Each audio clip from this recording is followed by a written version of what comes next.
mata pelajaran produk kreatif dan kewirausahaan. Di kelas 3, materi berikutnya tentang materi pokok pembahasan menghitung rasio menjalankan usaha. Materi pembahasannya yang pertama ada mengelola sumber daya manusia. Kita ke mengelola sumber daya manusia. Di sini ada analisis pekerjaan. Analisis pekerjaan adalah suatu proses mempelajari komponen-komponen pekerjaan secara terpisah maupun dalam hubungannya secara keseluruhan untuk menentukan tugas-tugas pekerjaan. Next, lanjut ada tujuan analisis pekerjaan. 1. Menentukan nilai-nilai pekerjaan. Yang kedua, merumuskan kebutuhan akan pelatihan pegawai. Berikutnya ada untuk mendapatkan data analisis pekerjaan, yaitu wawancara, konferensi. Yang ketiga, daftar pertanyaan. Selanjutnya yang kedua ada analisis jabatan. Analisis jabatan adalah suatu proses untuk membuat uraian pekerjaan sehingga nantinya dapat diperoleh keterangan-keterangan pekerjaan untuk menilai jabatan tertentu. Berikutnya ada menetapkan kualifikasi pegawai. Menetapkan kualifikasi pegawai, yang pertama harus ada apa yang harus dikerjakan. Yang kedua, bagaimana wewenang dan tanggung jawabnya. Yang ketiga, bagaimana kondisi-kondisi pekerjaan.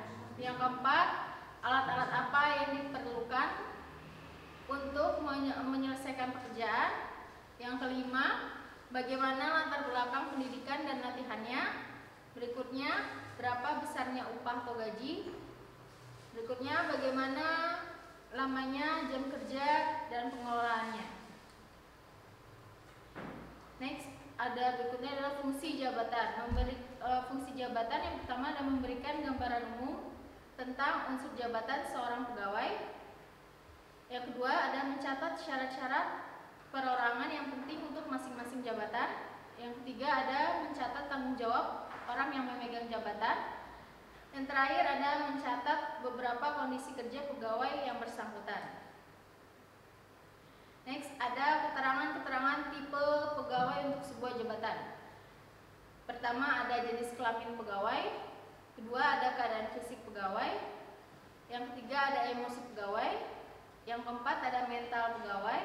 Yang kelima syarat-syarat pendidikan. Yang keenam temperamentalnya pegawai. Yang ketujuh ada karakter pegawai. Yang terakhir ada minat pegawai. Berikutnya ada tujuan menyusun struktur organisasi. 1. Tujuan menyusun struktur organisasi yaitu membedakan suatu tugas dan pekerjaan. Yang kedua, memberikan kemungkinan dilakukannya koordinasi atas tugas-tugas sehingga kegiatan pekerjaan akan lebih efektif. Yang ketiga, menentukan batasan tanggung jawab dan wewenang yang dibutuhkan. Yang keempat, sebagai alat untuk menyokong dan mencerminkan pelaksanaan strategi usaha. Berikutnya ada contoh bagan struktur organisasi, bisa dilihat. Ada direktur utama, yang kedua ada direktur pemasaran.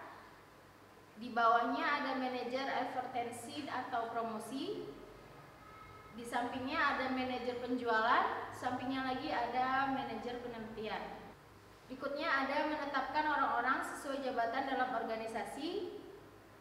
Pertama, pertimbangan di dalam menetapkan orang-orang sesuai dengan jabatan. 1. Memperhatikan bakat-bakat khusus dan cita-cita mereka. Yang kedua, mengkelompokkan orang-orang kemudian membagi kegiatan-kegiatannya. Yang kelima ada mutasi dan promosi. Pengertian mutasi adalah kegiatan dari pimpinan perusahaan untuk memindahkan dari suatu usaha pekerjaan ke pekerjaan lain yang dianggap setingkat atau sejajar. Tujuan mutasi adalah 1. Persaingan dalam promosi.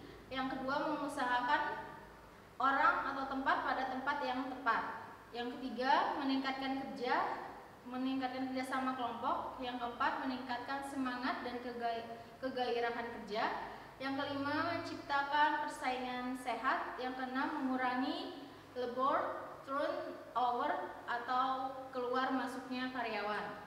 Next, berikutnya ada pengertian promosi. Promosi adalah proses kegiatan pemindahan pegawai atau karyawan dari suatu jabatan ke jabatan lain yang lebih tinggi. Yang keenam ada pelatihan. Pengertian pelatihan atau training adalah suatu kegiatan dari perusahaan yang bermaksud untuk dapat memperbaiki dan memperkembangkan sifat, tingkah laku, keterampilan, dan pengetahuan dari para karyawan sesuai dengan keinginan dari perusahaan yang bersangkutan. Nah, ada sasaran yang dihadapkan dari pelatihan. Pertama, pekerjaan yang diharapkan lebih cepat dan lebih baik. Kedua, penggunaan bahan dapat lebih dihemat. Yang ketiga, angka kecelakaan diharapkan lebih kecil. Yang keempat, tanggung jawab diharapkan lebih besar. Yang kelima, biaya produksi diharapkan lebih rendah. Berikutnya ada cara sistem pelatihan. Beberapa sistem pelatihan sebagai berikut, ada sistem magang, sistem ceramah, sistem peragaan, sistem bimbingan, sistem latihan praktek, yang terakhir ada sistem diskusi.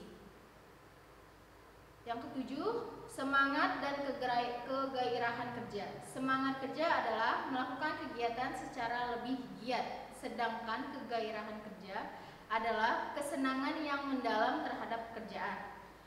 Untuk dapat meningkatkan semangat dan kegairahan kerja dapat dilakukan antara lain: satu, memberi gaji yang cukup; yang kedua, memperhatikan kebutuhan rohani; yang ketiga, memberi kesempatan kepada mereka untuk maju.